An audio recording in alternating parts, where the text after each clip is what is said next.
Hi friends, ఈరోజు ఏంటా జామకాయలు ప్లేట్లో పెట్టారు అనుకుంటున్నారా? లేదు ఫ్రెండ్స్, జామకాయలు జ్యూస్ చేద్దామని పెట్టాము. మా వారిని జామకాయలు తెమ్మంటే అడగంగానే తీసుకొచ్చారు ఫ్రెండ్స్. కొన్ని పిల్లలు తిన్నారు, ఇవి కొన్ని తీసుకున్నాం. మనం జ్యూస్ చేద్దాం ఫ్రెండ్స్ వీటితోటి. ఫ్రెండ్స్ ఇవిగోండి, అన్నీ ఇలా రౌండ్గా కట్ చేసినాం. ఈ జామకాయలలో ఉండే గింజలు తీసి మనము మిక్సీ పట్టుకోవాలి ఫ్రెండ్స్. కొద్దిగా పాలు, షుగర్ యాడ్ చేసి మిక్సీ పట్టుకోవాలి. నేను ఫస్ట్లో ఏంటి జామకాయలు జ్యూస్ అందరూ బల చేస్తున్నారు యూట్యూబ్లో అనుకునేదాన్ని ఫ్రెండ్స్. కాకపోతే నేను చూసాను, అబ్బా బల చేస్తున్నారే, మనం కూడా ట్రై చేద్దాం అనుకుంటున్నాను ఫ్రెండ్స్. ఇవిగోండి, గింజలన్నీ తీసేసి మనం ఇలా జామకాయ ఇలా గిన్నెలాగా తయారు చేసుకోవాలి. ఈ గింజలన్నీ మిక్సీ జార్లో వేసి మిక్సీ పట్టుకోవాలి ఫ్రెండ్స్. అందరూ చక్కెర వాడతారు,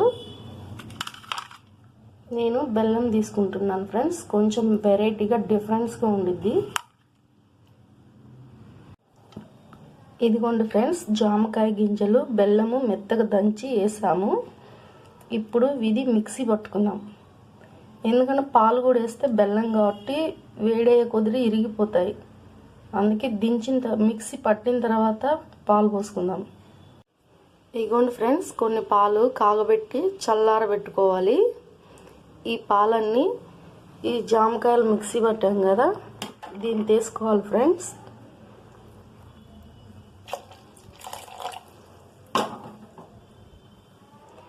ఇప్పుడు ఈ జామకాయలది జ్యూస్ మొత్తం మనము ఆ జామకాయ కప్పులలో వేసుకోవాలి ఫ్రెండ్స్. ఈ ప్లేట్లో కారము, ఉప్పు వేసాము. ఈ జామకాయ కప్పు ఇది ఇలా తీసుకొని ఇలా ఇలా అంటే ఇలా అతుక్కునిద్ది ఫ్రెండ్స్. ఇలా చేసేసి దీంతో ఆ జ్యూస్ మొత్తం పోసుకోవాలి.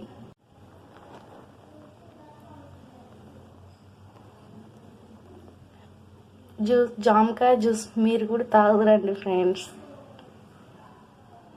చాలా బాగుండిద్ది ఫ్రెండ్స్. సూపర్ టేస్ట్ ఇలా చేస్తే. పిల్లలకి ఈవినింగ్ స్నాక్స్కి బాగుంటుంది ఫ్రెండ్స్. మీరు కూడా కంపల్సరీ ట్రై చేయండి. ఇదిగోండి ఫ్రెండ్స్, జామకాయ జ్యూస్ రెడీ అయిపోయింది. నేను ఎప్పుడైనా జామకాయలు తెచ్చారనుకో మా వారు, నేను ఇలాగే ట్రై చేస్తాను ఫ్రెండ్స్. చాలా బాగుంటుంది ఇది. ఇదిగోండి జామకాయ జ్యూస్.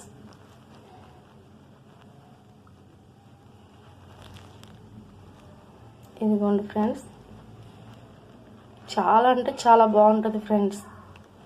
మీరు కూడా ట్రై చేయండి. మీకు నచ్చితే చిన్న లైక్ ఇవ్వండి friends. Like, share, subscribe friends.